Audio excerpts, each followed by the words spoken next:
얼마 전에 저는 주례도 하고 또 결혼식장도 가보았는데, 결혼식장은 정말 기쁘고 즐겁고 행복하기 그지없습니다. 모든 것이 파릇파릇하고, 또 신랑 신부를 보면 정말 젊고 아름답고, 그리고 새로운 힘찬 발걸음의 소망으로 충만합니다. 그러나 또 얼마 전에 아픔을 당한 우리 성도님의 장례식장을 다녀왔습니다마는, 정말 장례식장은 슬프기 짝이 없고 우울하고 아프고 절망으로 가득 차 있는 모습을 보게 됩니다. 신자의 장례식도 역시 인간적인 슬픔이 여전히 가득 차 있는 그런 장례식이 아닐 수 없습니다. 그럼에도 불구하고 신자의 장례식은 하나님의 나라를 소망하는 복된 장례가 아닐 수 없지요.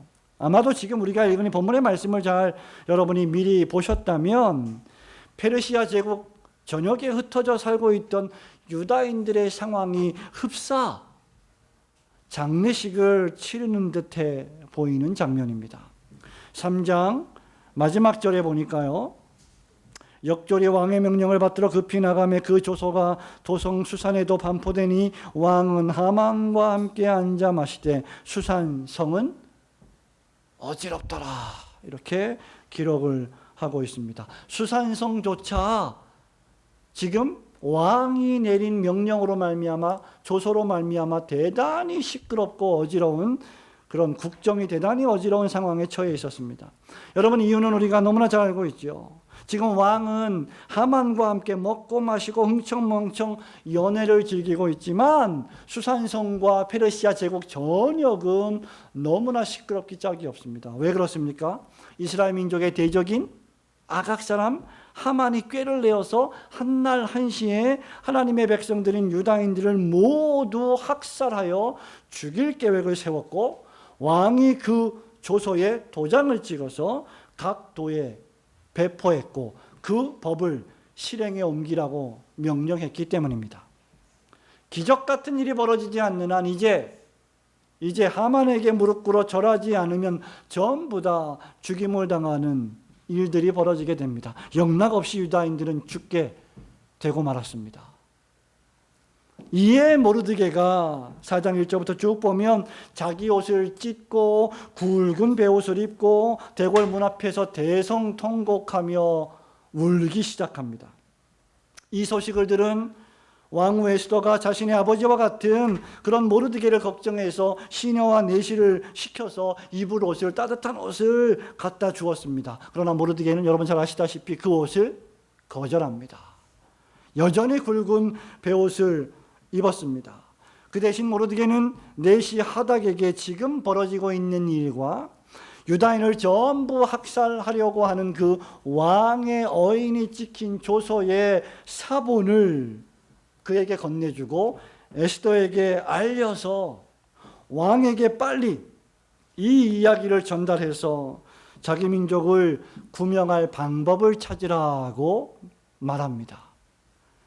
이 소식을 들은 에스더는, 왕궁 안에 있는 에스더는 왕의 부름을 받지 못한 지가 벌써 성경에 보니까 30일이나 되었습니다. 그러니 어찌 왕에게 내가 나아갈 수 있겠습니까? 나아가는 즉시 나는 죽을 것입니다라고 거절합니다. 그러자 모르드게는 에스더가 왕궁에 있다고 너 홀로 목숨을 건질 것이라고 절대 생각하지 마라, 그렇게 경고하죠. 그리고는 에스더가 지금 왕의 아내, 즉 왕후가 된 것이 바로 지금 이때를 위함이 아닌지 너는 깊이 좀 생각해 보라고 훈계하고 권면합니다. 왜냐하면 모르드게는 에스더를 왕궁에 보내놓고 또 왕후가 된 후에도 계속해서 본인이 유다인임을 사람들에게 알리지 못하게 했고, 본인들이 하나님의 백성임을 계속해서 에스더에게 지각하도록 훈계했던 신앙의 영적 아버지와 같은 존재였기 때문이죠. 이 에스더가 수산궁에 있는 모든 유다인들을 다 모아서 나를 위해서 기도해 주세요, 나를 위해서 금식하며 기도해 주세요, 이렇게 부탁하면서 한 말이 바로 그 유명한 죽으면 죽으리다라는 고백입니다.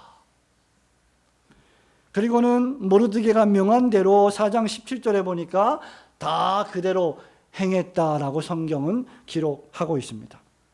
성도 여러분, 이 말씀을 우리가 너무나도 잘 알고 있는 말씀이고, 적어도 교회를 꽤 오랫동안 다녔던 분들이라면 지금 이 제가 하고 있는 말이 무슨 말인지를 대략 다 알고 계실 것입니다. 이 말씀이 우리에게 주는 교훈은 너무나도 명백합니다.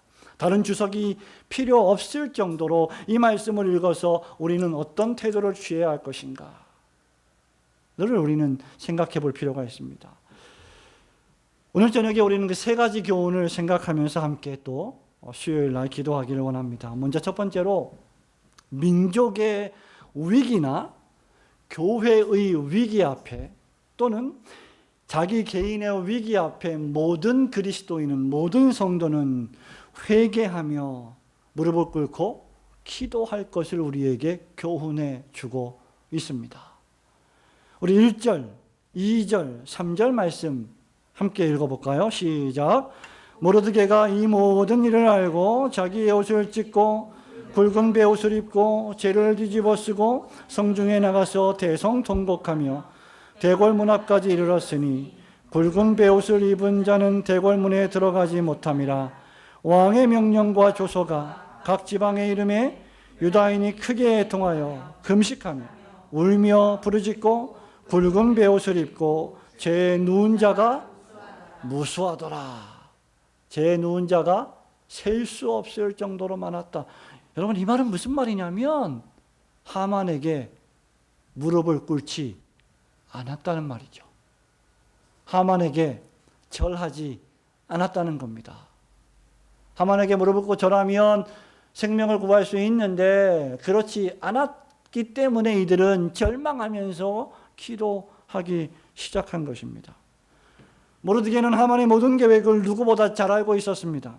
2주 전에 우리가 이미 말씀을 들은 바와 같이 빅단과 데레스의 반역을 미리 에스더를 통하여 알려서 아수에로 왕의 목숨까지 구해줬건만 모르드게는 아무런 칭찬도 듣지 못했어요. 아무런 상도 받지 못했습니다. 억울하다고 생각했을 것입니다. 그런데 엎친 데 덮친다고 이스라엘의 민족적 원수 아각 사람 하만이 아수에로 왕의 바로 아래의 제2인자, 실권자, 권력자가 됩니다. 그리고 이제는 유다인들을 몰살할 계획의 국가 시책으로, 법률로 공표되었습니다. 말하자면 이제부터는 예를 들면 수요일이건 주일이건 예배를 드리는 자, 하나님 앞에 예배를 드리는 자, 국가에 충성하기보다 하나님께 충성하는 자는 전부 다 잡아 죽이겠다. 이런 시책이 예를 들면 공표가 된 겁니다. 기가 찰 일이 아닐 수 없었죠. 이에 대한 모르드게의 반응이 무엇이었을까? 여러분 1절, 2절, 3절 우리가 읽었습니다마는 그의 반응은 무엇이었습니까? 한마디로 표현하면 그의 반응은 기도하는 것이었습니다. 옷을 찢었다, 굵은 베옷을 입었다, 재를 뒤집어 썼다. 이게 무슨 표현입니까? 전부 다 전형적으로 애도의 표현이며 회개의 표현입니다. 화로다 나여 망하게 되었도다. 무슨 죄를 범했을 때, 큰 죽을 죄를 범했을 때, 국가적으로 민족적으로 어떤 재앙이 임했을 때 이스라엘 사람들은 다 타다 남은 죄를 던지면서 앞으로 나아가면서 자기 머리 위에 죄를 던지면서 이거를 죄를 뒤집어 쓴다는 표현이 바로 이런 표현입니다. 회개하며 기도하는 겁니다. 모르드게는 다른 방법을 쓰지 않았어요. 회개하고 기도하며 하나님께 부르짖는 방법을 택한 겁니다. 아니, 지금 이 상황은요, 그 밖에 달리 채택할 다른 방법이 없는 거예요. 기도밖에는 달리 할 수 있는 게 아무것도 없는 겁니다. 지금 이 상황은. 3절에 보면 각 지방의 유다인들도 모두 애통하며 금식하고 울며 부르짖었다. 그런데 그 사람들이 몇 명이었다? 무수히 많았다. 결국에 여러분, 사람들이 잘 모르고 시대가 암울하고 어두울수록 사람들이 잘 안 나타나는 것 같지만 결정적인 순간에 하나님의 사람들은 기도하는 사람들입니다. 전부 다 금식하며 일제히 기도하기 시작한 겁니다. 결국 16절에 보면요, 왕후 에스더까지 금식하며 3일 동안 기도하게 됩니다. 앞서 모르드게는 정말 에스더에게 그렇게 간절히 간청을 했는데 왕에게 못 나가겠다 이렇게 말을 했잖아요. 모르드게가 걱정돼서 궁중에 옷을 보냈습니다. 그런데 모르드게는 그 옷 입기를 거절했습니다. 왜냐하면 지금 모르드게는 자기 자신의 개인의 일로 슬퍼하는 게 아니에요. 자기 자신의 개인의 어떤 불이익을 당해서 화가 난 게 아닙니다. 지금 모르드게는 하나님과 하나님의 민족을 생각하고 있는 겁니다. 하나님의 나라와 하나님의 백성들을 위해 슬퍼하며 기도하는 것입니다. 여러분, 이것이 우리가 늘 이야기하는 보편교회의 정신입니다. 교회가 문제가 발생했을 때, 어떤 교회가 큰 일이 있을 때 그것을 생각하면서 슬퍼하며 회개하며 금식하며 같이 기도해 주는 것이 그리스도인의 정신입니다. 우리 교회 다른 성도가 어떤 문제가 생겼을 때 그를 위하여 기도하는 것이 바로 성도의 정신인 것과 마찬가지입니다. 지금 이 국가적 위기의 상황, 민족적 위기의 상황에서 이 모르드게와 에스더 그리고 유다인들을 구출할 자가 여러분 누가 있겠습니까? 한번 생각해 보십시오. 어느 누가 힘이 있어서 이 하만의 악한 계교를 물리치겠습니까? 누가 힘이 있어서 이 무자비한 계획을 폭로하고 그 계획을 수포로 돌아가게 하며 유다인들을 구원할 수 있겠는가? 아무도 없습니다. 오직 하나님 한 분밖에 없다는 신앙의 고백이요 표현입니다. 그게 금식하며 기도하는 것입니다. 그게 회개하는 것입니다. 신자는 항상 기도하며 평상시에도 기도해야 합니다. 바울이 우리에게 말하죠. 데살로니가전서 5장 16, 17, 18절 유명한 말씀 시작. 항상 기뻐하라, 쉬지 말고 기도하라, 범사에 감사하라. 우리의 전생애가 기도의 삶이어야 합니다. 기도하는 정신으로 살아가고 기도하는 자세로 일을 하고 기도하는 자세로 가르치고 기도하는 자세로 땀을 흘리는 거죠. 감사한 일에도 기도해야 합니다. 그런데 더더욱 어려운 일을 만났을 때, 아무것도 할 수 없는 상황일 때, 그때는 더욱 기도해야 합니다. 여러분 인생을 살아가다 보면요, 여러분의 능력 밖의 일들이 벌어집니다. 그 중에 하나가 자식 문제예요. 자식 문제가 내 마음대로 안 돼요. 그렇다고 합리화할 수 없습니다. 내 자식이기 때문이에요. 그래서 우리는 뭐합니까? 회개하며 기도하는 겁니다. 정말 능력 밖의 일입니다. 그래서 무자식이 상팔자다 그런 말이 있는지 모르겠습니다만은 그럼에도 우리는 아이를 많이 낳아야죠. 아이를 위해서 기도하고 아이에게 신앙교육을 해야 하고. 그런데 마음대로 되지가 않아요. 그때 해야 되는 것이 무엇이다? 기도라는 거예요. 여러분 구약 성경은요, 이스라엘 민족을 향해 수없이 자주 회개하라, 여호와께로 돌아오라고 명령합니다. 요에서 2장 12절에서 여호와의 말씀에 너희는 이제라도 금식하며 울며 애통하고 마음을 다하여 내게로 돌아오라 라고 하셨습니다. 하나님께로 회개하며 기도하며 돌이키는 자들을 하나님은 물리치지 아니하십니다. 하나님은 심령의 고백을 회개하며 올리는 성도들을 기뻐하십니다. 신약의 사도들도 회개하고 하나님께로 돌아와 회개에 합당한 일을 하라고 권고했습니다. 우리 예수님도 마가복음 1장 15절에서 이르시되 때가 찼고 하나님의 나라가 가까이 왔으니 회개하고 복음을 믿으라고 했습니다. 시인 다윗은 시편 18편 30절에서 이렇게 말합니다. 하나님의 도는 완전하고 여호와의 말씀은 순수하니 그는 자기에게 피하는 모든 자의 방패시로다. 하나님께 피하는 자는 살 길을 찾게 될 것입니다. 기도하는 것이야말로 하나님께 피하는 것인 줄 믿습니다. 여러분이 신앙의 인생을 살아가면서 어떤 일을 만나든지 특별히 어려운 일 당할 때 늘 하나님에게 피하며 하나님을 향해 기도하시는 신실한 성도들 되시기를 주님의 이름으로 축원합니다. 여러분, 이 말씀 두 번째로 우리에게 주는 교훈이요, 신자가 늘 하나님의 계획을 생각하며 살아야 함을 교훈해 줍니다.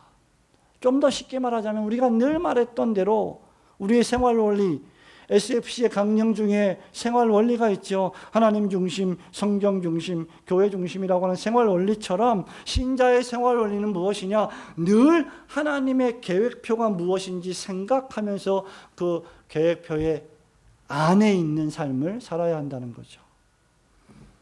여러분, 4장 13절과 14절 말씀을 같이 천천히 읽어볼까요? 모르드게가 시작. 모르드게가 그를 시켜 에스더에게 회답하되 너는 왕궁에 있으니 모든 유다인 중에 홀로 목숨을 건지리라 생각하지 말라. 이때 내가 만일 잠잠하여 말이 없으면 유다인은 다른 데로 말미암아 노임과 구원을 얻으려니와 너와 내 아버지 집은 멸망하리라. 내가 왕후의 자리를 얻은 것이 이때를 위함이 아닌지 누가 알겠느냐 하니라고 기록하고 있습니다. 여러분, 모르드게는 어찌 보면 융통성이 없어 보이지만 매우 신실하고도 경건하고도 분명한 삶을 살았습니다. 그는 하나님을 섬기면서 자기 자신만을 위하여 이기적으로 살지 않았습니다. 그는 자신이 유다인임을 잘 알고 있었고 자신들을 선택하신 분이 전능하신 천지를 만드신 하나님 아버지이심을 잘 알고 있었고, 그리고 그렇기 때문에 바로 그 자기 민족, 선택받은 민족을 위하여 살아야 되는 운명임을 잘 알고 있었습니다. 지금 모르드게의 의도는 분명합니다. 자기 혼자 살겠다고 하는 것이 아닙니다. 자기 민족을 구해야 되겠다고 하는 것이죠. 왕에게 가까이 갈 수 있는 유일한 사람, 왕후 에스더뿐이라는 겁니다. 유다인 중에. 그 왕후 에스더로 하여금 왕에게 이 부당한 사실을 알리고 유다 민족을 구원하라는 것입니다. 하지만 왕이 부르지 않았는데 왕을 아련하기를 청하는 것은, 또는 왕에게 말도 하지 않고 그냥 만나러 나아가는 것은 그 당시 법규상 불가능한 일이었고, 만약 그렇게 했을 경우에 그 왕후는 그 즉시 죽임을 당해야 되는 것이 관례였습니다. 국법을 어기는 행위입니다. 왜냐하면 왕후들이 많았기 때문이죠. 여러분, 11절 말씀을 함께 읽어볼까요? 11절 시작. 왕의 신하들과 왕의 각 지방 백성이 다 알거니와 남녀를 막론하고 부름을 받지 아니하고 안뜰에 들어가서 왕에게 나가면 오직 죽이는 법이요 왕이 그 자에게 금규를 내밀어야 살 것이라. 이제 내가 부름을 입어 왕에게 나가지 못한 자가 이미 30일이라 하라 하니라. 왕뿐만 아니라 남녀, 물론 대소를 불구하고 누구든지 왕이 안 불렀는데 왕 앞에 떡하니 나가면 죽는 겁니다. 그냥 감히 어떻게 왕 앞에 나가요? 그러니 에스더는 모르드게의 첫 번째 요청을 상식적으로 생각해 보세요. 거절할 수밖에 없었습니다. 이 소식을 들은 모르드게는 에스더를 향해서 또 말합니다. 네가 만일 그렇게 가만히 있으면, 네 목숨 생각하고 네가 잠잠히 있으면 유다인들은 다른 방편을 통해서 구원을 받겠지만 너와 내 아비의 집은 멸망할 것이다. 악담도 이런 악담이 없죠. 경고하는 것입니다. 그리고 네가 왕후의 자리를 지금 이 시기에 앉아 있는 것이 바로 이때를, 이 순간을, 이 상황을 위함이 아닌지 한번 생각을 해보라 라고 말합니다. 여러분, 이 말은 그저 왕궁에서 하루하루 아무 탈 없이 조용조용히 살던 에스더의 마음을 격동시켰습니다. 자신이 유다인임을 혹시 누가 알까 노심초사하면서 언제 어느 때 반역을 꾀해서 왕후의 목숨을 노리는 자들 틈바구니 속에서 얼마나 고생하며 살았겠습니까? 그런데 모르드게는 네가 왕후가 된 것이 지금 이때를 위함이 아닌지 한번 생각해보라, 이렇게 에스더의 마음을 격발시킨 겁니다. 이름도 알지 못하는 무명의 에스더, 그가 일약 하나님의 섭리 가운데 와스디 왕후가 폐위되고 왕의 부인이 되었어요. 왕의 아내가 되었어요. 그렇게 된 것이 바로 지금 이때 사용하기 위한 것일지도 모른다는 확신이 조금씩 에스더의 마음에 들기 시작합니다. 하나님의 섭리와 계획을 그때는 몰랐지만, 왜 우리가 페르시아 제국 이방 땅에 지금 이렇게 숨죽이며 살아야 되는지 그때는 몰랐는데, 바로 이 하만과 악인들의 계획을 저지하고 하나님의 백성들을 보호하는 방편으로 하나님이 모르드게와 자신을 선택하셨고 그렇게 사용하실지도 모른다고 생각하기 시작한 것입니다. 에스더의 믿음이요, 어느 날 갑자기 훅 커진 게 아닙니다. 선택받은 민족이니까 자동적으로 믿음이 커진 게 아니에요. 믿음이라고 하는 것은 계기가 있습니다. 결정적인 순간들이 있습니다. 그것이 고난, 핍박, 죽음의 위협 앞에서 발휘될 때가 있는 것입니다. 하나님의 선택과 부르시면 결코 후회하심이 없습니다.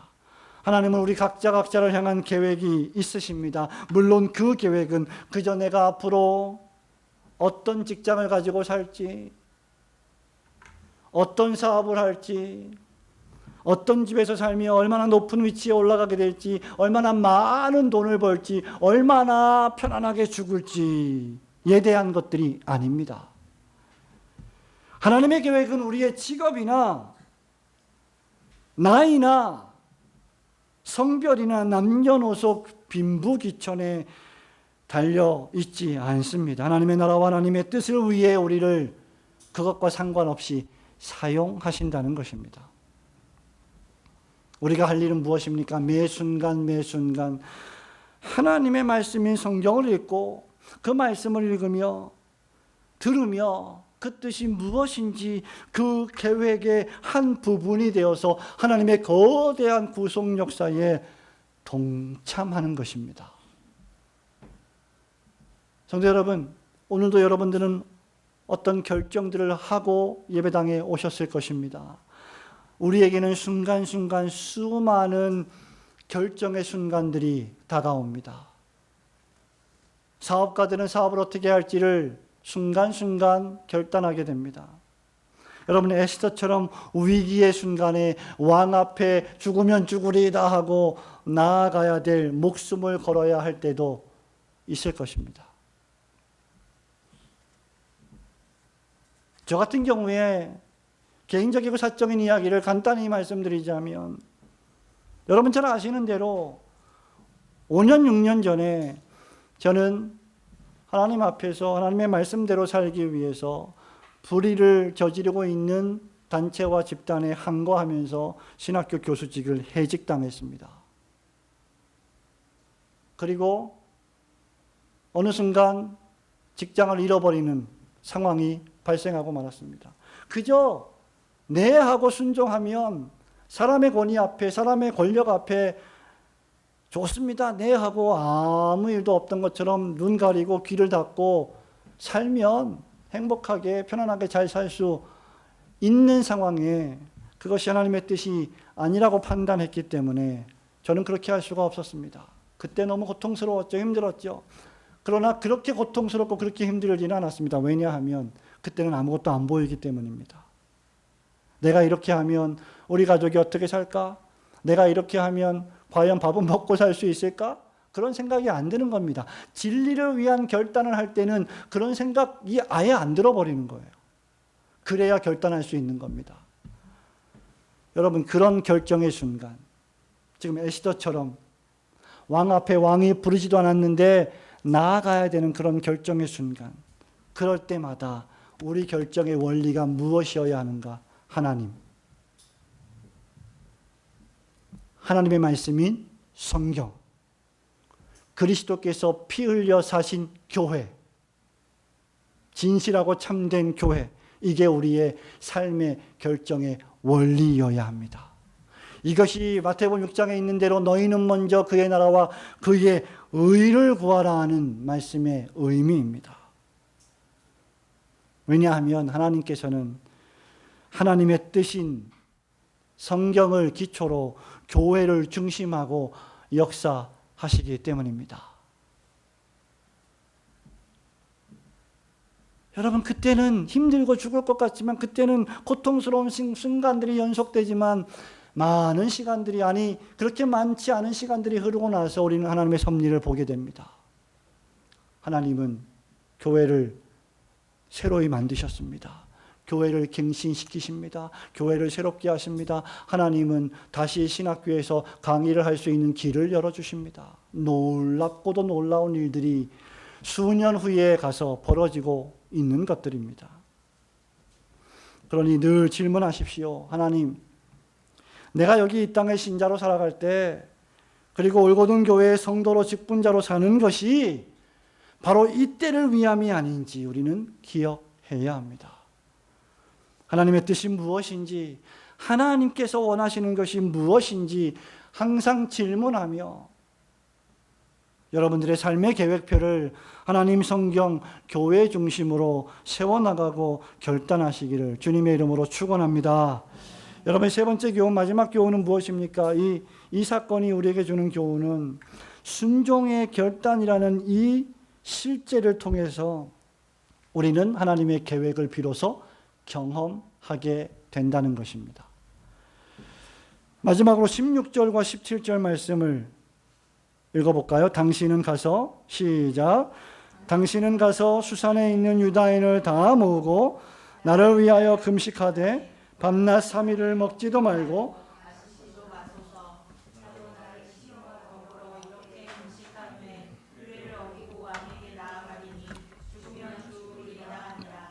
모르드게가 가서 명함 다 행하리라. 예. 규례를 어기고 왕에게 나아가리니 죽으면 죽으리이다 아니라, 그리고 나서 모르드게가 가서 에스더가 명령한 대로 다 행하니라. 성도 여러분, 우리가 하나님을 아는 것과 하나님을 위해 사는 것이 매우 긴밀하게 연결되어 있음에도 그것은 두 가지가 서로 사뭇 다른 것임을 기억하셔야 합니다. 왜냐하면 우리가 하나님의 뜻을 안다고 말하면서도 하나님 뜻대로 순종하지 않으며 살 때가 너무도 많기 때문이죠. 주여 주여라고 하는 이름을 부르면서도 우리는 주님의 말씀을 지키지 않을 때가 너무나 많기 때문입니다. 왕후 에스더가 왕의 아내가 된 것이 이때를 위함이라는 사실을 안다는 것과, 그래서 왕 앞에 죽음을 무릅쓰고 실제 나아가는 것은 사뭇 다른 일입니다. 우리의 삶이 우리의 행동으로 구현되지 않는다면 그것은 사변적이고 단순히 지식적인 삶일 가능성이 많습니다. 체험적인 삶은 결코 아닌 거죠. 그런 삶, 그런 믿음에는 능력이 없습니다. 그리고 그런 사람들은 하나님의 놀라운 계획을 경험하지 못합니다. 왜냐하면 하나님은 돌들로도 소리를 지르게 하실 수 있는 분이시기 때문이죠. 사도 요한은 회개함 없이 세례를 받으러 나오는 자들을 향해서 누가복음 3장 8절에서 이렇게 말합니다. 그러므로 회개에 합당한 열매를 맺고 속으로 아브라함이 우리 조상이라 말하지 말라. 내가 너희에게 이르노니 하나님이 능히 이 돌들로도 아브라함의 자손이 되게 하시리라. 여러분, 이 말씀의 교훈은 명백해요. 에스더, 네가 액션을 취하지 않는다 할지라도 하나님은 반드시 다른 방편을 사용해서 유다인을 구원하실 것이다. 심지어 돌들을 일으켜 세워서라도 유다인을 구원할 것이다. 하지만 여러분, 이 말씀이 기록된 이유는 분명합니다. 에스더가 죽음을 각오하고 하나님의 백성을 위해 하나님의 뜻에 순종해야 한다는 것입니다. 하나님은 우리의 인격을 존중하십니다. 여러분의 의지를 인정하십니다. 그리고 여러분의 인격과 그 의지에 판단에 따른 행동의 결과 그 책임도 여러분에게 물으십니다. 우리가 무슨 결정을 하고 행동을 하느냐에 따라서 그 책임이 뒤따를 것입니다. 그러나 우리가 늘 그리스도 예수 안에 있는 하나님 말씀의 뜻대로만 순종하며 살아간다면 우리는 구원을 얻고 더 나아가 놀라운 일들을 경험하게 될 것입니다. 우리가 순종하지 않고 거절하면 우리를 향해 예비하신 그 놀라운 계획과 축복을 놓치게 됩니다. 여러분, 이거를 우리가 우리의 교인, 이 신자의 신앙의 인생길에서 경험해야 돼요. 아니, 경험했습니다. 경험하고 있고요. 앞으로도 경험하게 될 것입니다. 물론 에스더의 순종은 쉬운 일이 결코 아니었습니다. 그것은 죽으면 죽으리다 라고 고백하며 각오해야만 하는 순종이었습니다. 하지만 순종하면 그리스도 안에서 놀라운 구원을 경험하게 될 것입니다. 그리고 더 나아가 하나님의 큰 그림, 우리가 보통 그런 말 하죠. 빅픽처가 있다. 지금 이 작은 사건들은 힘들고 고통스럽게 우리를 해도 하나님의 큰 그림 안에 어떤 목적을 위하여 존재하는 것이다. 그 큰 그림을 우리는 종국에 가서 보게 될 것입니다. 그리고 가장 마지막에는 주님이 재림하시는 그날 그 모든 것을 우리는 보게 될 것입니다. 그러므로 순종하지 않는, 기도하지 않는 결단은 의미가 없습니다. 결단만 하고 주님 앞에 헌신하며 충성하며 순종하지 않으면 의미가 없는 것이죠. 결단했으면 기도하고 순종해야 합니다. 사랑하는 성도 여러분, 말씀을 맺습니다. 하나님의 뜻대로 순종하면 하나님의 뜻이니 성경 말씀대로 옳은 길을 따라 살아가다 보면 죽을 것 같아 보이지만 결코 죽지 않고 사는 길이 열립니다. 하늘의 미랄이 땅에 떨어져 죽으면 우리 예수님 말씀이죠. 많은 열매를 맺을 것이다. 죽지 아니하면 하늘 그대로 있다. 그 죽지 않고 사는 길이 무엇일까요? 우리가 다음 주에 살펴보겠지만 그것이 바로 에스더가 왕의 부름 없이 왕을 만나러 가는 오장입니다. 죽으러 가는 거예요. 근데 우리가 이미 다 잘 알고 있다시피 에스더는 안 죽었습니다. 우리가 나 자신만 보면, 우리 가족만 보면, 내 주변만 보면 죽을 것 같고 별로 소망이 없어 보일지 모르지만 하나님을 보면, 하나님의 뜻에 순종하면 살 길이 열리고 구원을 얻으며 축복을 받아 누리게 될 것입니다. 그러므로 모르드게와 에스더가 그러했던 것처럼 우리가 금식하며 때로는 회개하고 하나님의 뜻 알기를 원하며 그 뜻과 계획에 따라 순종하며 살아가시는 지혜로운 올고든교회 성도들이 되시기를 주님의 이름으로 축원합니다. 아멘.